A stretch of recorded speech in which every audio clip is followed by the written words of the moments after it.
Hello everyone, this is Jana New. I'm bringing you part 2 of my research on the Sator Square. And if you remember in part 1, I said I was going to follow the Chaldean because it was different. So let me show you what I've come up with. The reason why I went with Chaldean numerology is because it's based on sound vibrations. It separates vowels from consonants and disregards letters that don't make a sound in a word, such as U-G-H in cough. Here's a little background. The Chaldean numerology approach is a very ancient and accurate. Chaldean numerology was developed by Chaldeans a long time ago who once occupied part of Babylonia. Because of their long and diligent study of the occult, the peoples of Chaldea became well known for their contributions to astronomy, mathematics, and other sciences, particularly astrology and numerology. So adept were these Chaldean people in the metaphysical arts that their names became synonymous with such studies. Chaldean or mystic numerology is the older numerology of the two numerology systems. Pythagoras was a student of the Chaldeans. While Chaldean numerology is considered more accurate, it's less popular. This is because the Chaldean numerology system is not as easy to master, and the alphabet values are not as systematic in order as other numerology systems. Chaldean numerology indicates the hidden forces or invisible strings at play behind the scenes. So, because they work on sound vibrations, I like to, in my readings, you have what's called the soul desire and the personality. And it's based on the vowels and consonants of a person's name. So when I divided up the Sator Square into its Chaldean numerology, it turns out that it checkerboards out between vowels and consonants. So that's what I did. I checkered it out. And the first thing I ended up noticing is when I did that, the vowels gave me letters right back out. Okay. So I had been studying Pythagorean tuning, and I had a discussion with Mr. Tackpans, and we were discussing the Sator Square, and I says, well, I wonder if I'm thinking vibrations, skipping stones on water, where the stone hits the water, it creates ripples around. So the first of my experiments was to do just that with the square. And when I did that, I came across Pythagorean tuning. As you can see, I've got the 147, which is one number family. Now, mind you, these are not tones themselves. They're just the number families for the tones. I had 258 in the middle, which is one of the families, and I had the 369, and of course when you do it just like this, it's not coming out correctly, but there is no 9 in Chaldean, so for 1 to take its place is probably correct.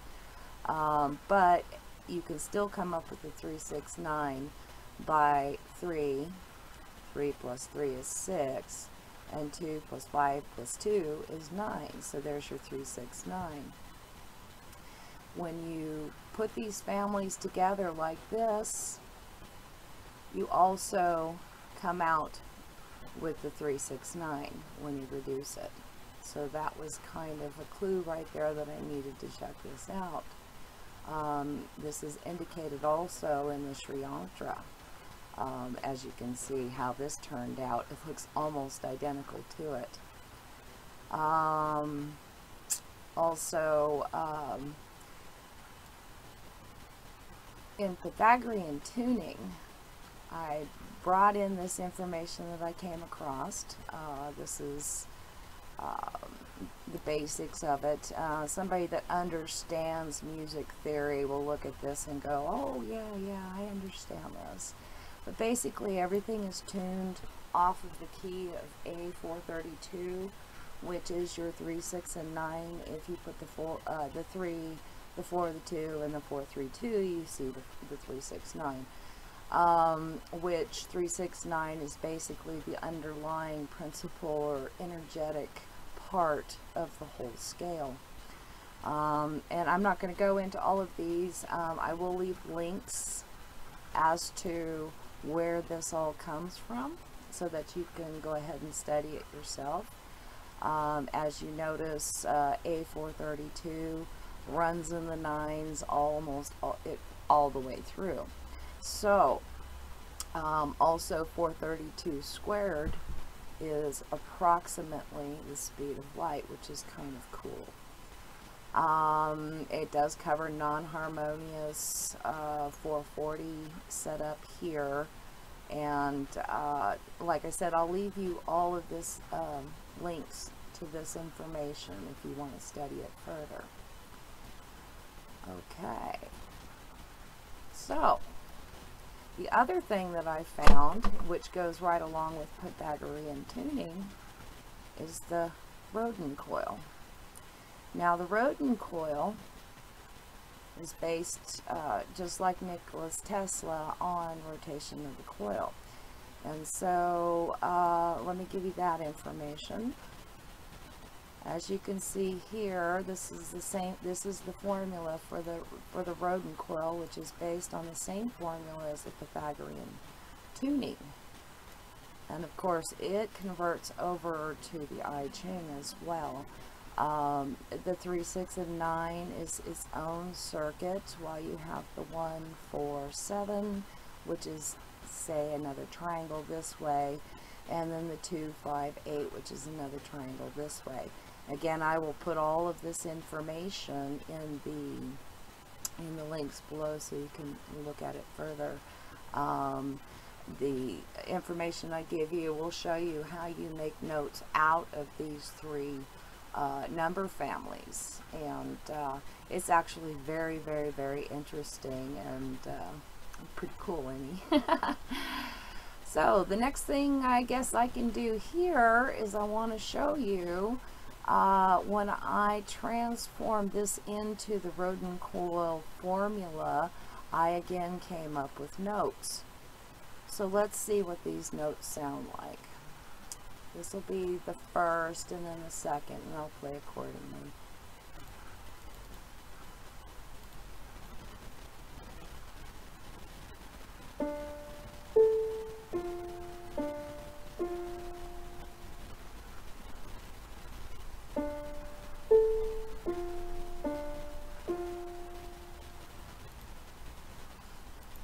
There's one, and this will be the second half here.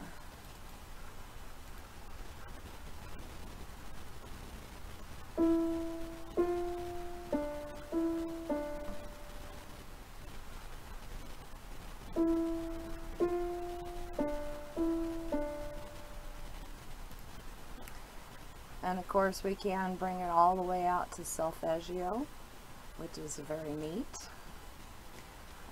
The next design, everybody's saying, well, you got to check out the swastika. So I did the swastika, and this direction it comes out with these notes, and in this direction it comes out with these notes, and I'm going to play them together for you.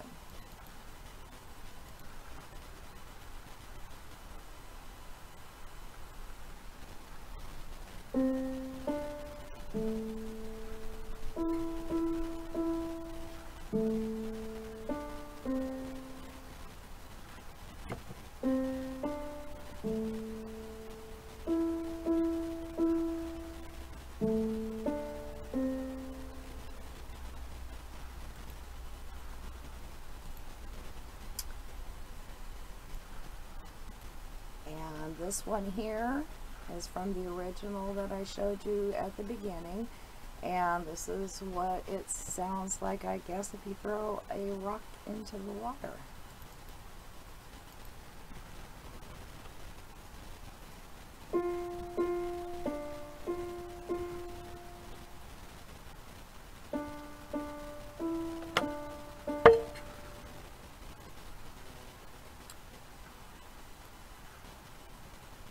and the checkerboards.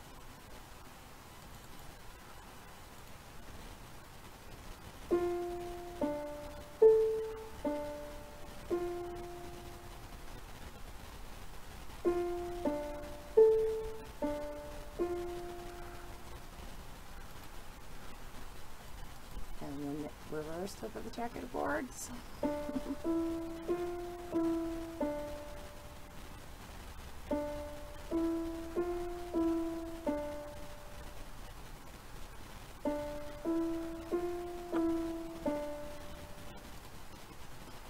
Alrighty.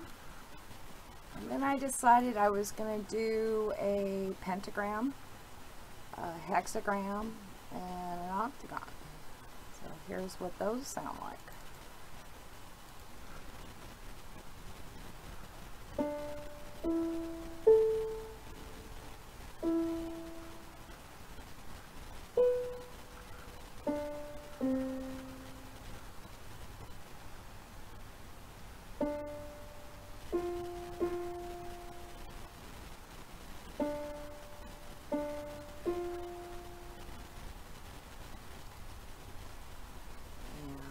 Hexagram.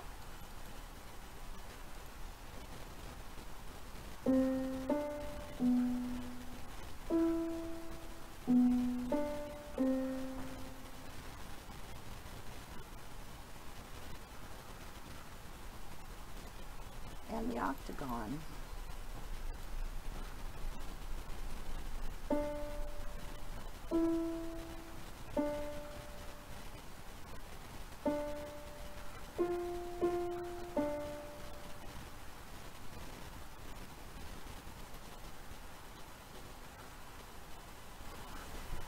Okay, well there we go. So now that we've established that we can make music with this thing, and we know that we're using a Pythagorean tuning, and Pythagorean tuning came out after Chaldean, let's see if Pythagorean tuning holds true with this same formula.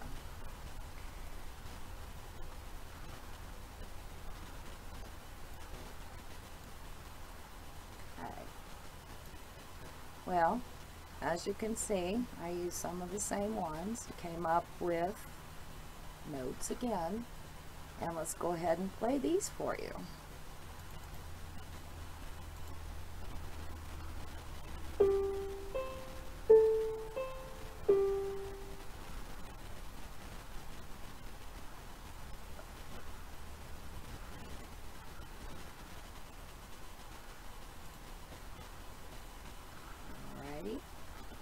Ripple effect.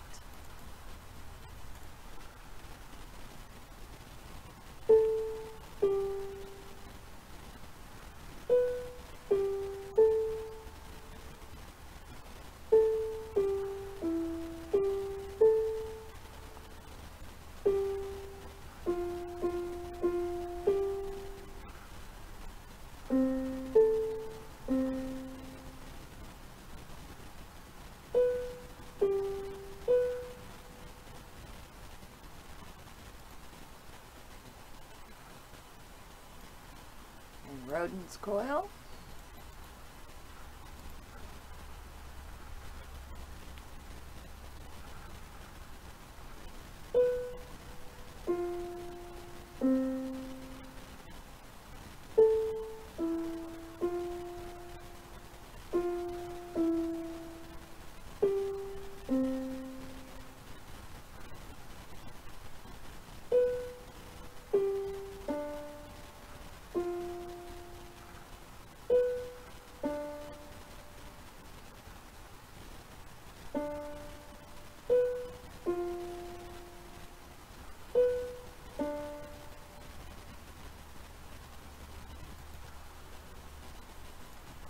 The swastika.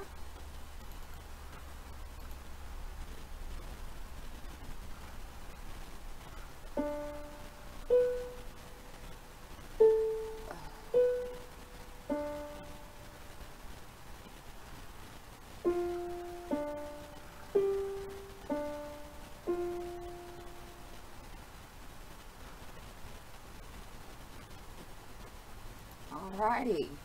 So it looks like it holds true for Pythagorean as well. So that being the case, let's try one more. And let's try gematria. Now gematria came after Chaldean as well. So let's see if they're basing it that way.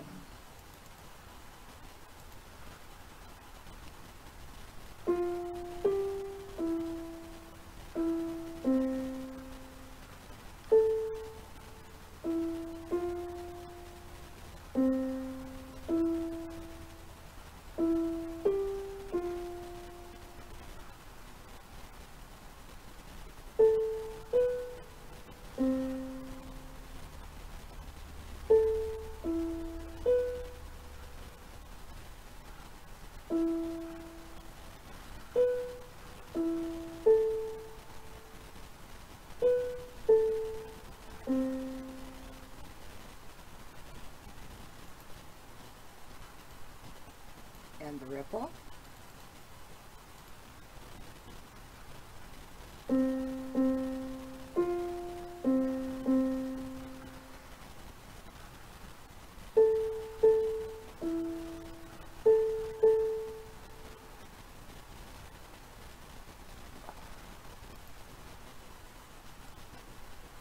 Rodin's coil.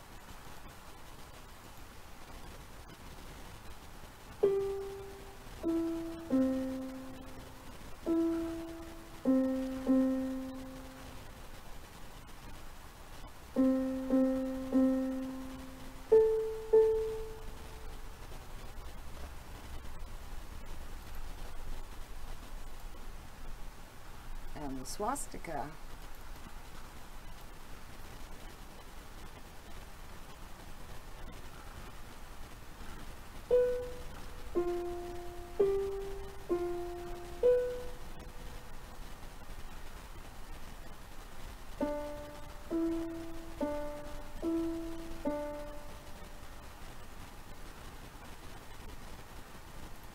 Alrighty, so this is my theory. I believe that we are dealing with an ancient artifact. I believe this artifact has nothing to do with Christianity, although I can agree that music and prayer or chant would all go together. So we can say it's probably used in a prayer. Judging from the fact that I found Nikola Tesla Rodin coil in this, can lead to some other suggestions, possibly some of the levitation that has been reported. I will leave those links also below, and it could be the answer of how they originally moved great big monuments and stones back in the days when we can't even hardly do that these days. Maybe there's something to the sound vibrations via cymatics, or, you know, it's hard to tell. But at this point, I think I have figured that this has nothing to do with the letters themselves, but more of the coded translation of Chaldean numerology. I am just floored to see this. I hope that I can get this out to some more music theorists and let you guys go to town with it, because this is just incredible, an incredible find. Okay, well, now you have it. You have my theory. Have fun with it. I love you all. This will be on my Excel program, Think Tank, but it'll be in a little separate spot for those musicians out there that want to play with this. Get a hold of me and I will give you a direct link to this in particular. Alrighty, y'all have a beautiful day. Love you.